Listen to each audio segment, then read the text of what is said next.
Dark Souls is a game that prides itself on making the player die over and over and over again. So what is the appeal of these games then? This is the question I hope to answer in this video. The series began with a title called Demon's Souls, a PS3 exclusive released in 2009. Demon's Souls was unique partly because it wasn't a fast-paced power fantasy like other action games, but was slower, and the player had to think about the way to approach areas or risk dying instantly. The multiplayer part of the game allowed you to join other players' games and help them if they were struggling. The game was also the first to feature an invasion system, where other players could literally enter your game and potentially kill you. Another standout aspect of the game was the way it handled souls. Souls are basically experience points that you gain from killing enemies. However, in this series, once you die, you lose them all, and have only one chance to get them back. If you die again, you lose all of them permanently, which emphasizes the themes of death, loss, and hopelessness. Another feature was a messaging mechanic, where you could leave notes for other players, warning them of dangers, trolling them, or simply trying to be funny. The game quickly acquired a cult following and dedicated fanbase because of its uniqueness, thanks to the director of the game, Hidetaka Miyazaki. According to this Guardian article, when Hidetaka Miyazaki was a child, he was a keen reader, though not a talented one. Often he'd reach passages of text he couldn't understand, and so would allow his imagination to fill in the blanks using the accompanying illustrations. In this way, he felt he was co-writing the fiction alongside its original author. The thrill of this process never left him. I found so much joy in these stories, he says. It was a rich reading experience, even if I wasn't always reading. According to an interview Miyazaki did with Rolling Stone, games like Ico, the very reason he got into game design, The Legend of Zelda, and Kingsfield, another From Software game, were inspirations or games that he had enjoyed. Miyazaki also goes on to state other potential non-game inspirations.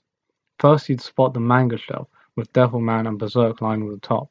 The neighboring bookshelf is packed with tabletop role-playing game rulebooks, with RuneQuest prominently displayed, alongside the board game Dragon Pass. A shelf is packed with novels, old classics of fantasy and science fiction, alongside George R.R. Martin's A Song of Ice and Fire and Fever Dream. A small library of game books shares the same shelf. At the top is Sorcery, and accompanying guides Titan and Out of the Pit. Finally, you'd find various art and reference books, including work by Umberto Eco and McNeil, and Colson Wilson's The Occult. Dark Souls' approach to the story is another very unique aspect to the series. This is because someone playing the game for the first time could be forgiven for thinking the game doesn't have a story at all. The games often give you a vague background to the worlds they introduce you to. However, a lot of the interactions with other characters are optional and may even require you to go completely out of your way. To gain more of an understanding of what exactly is going on, you also need to take the time to read item descriptions.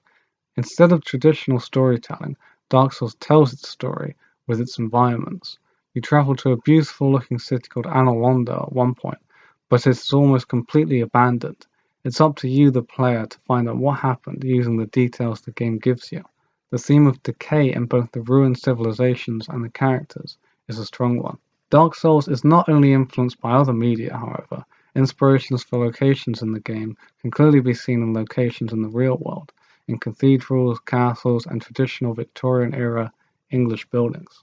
Regarding the future of this series, Dark Souls 3 was apparently the last Dark Souls game, but that doesn't mean it will be the last game like Dark Souls.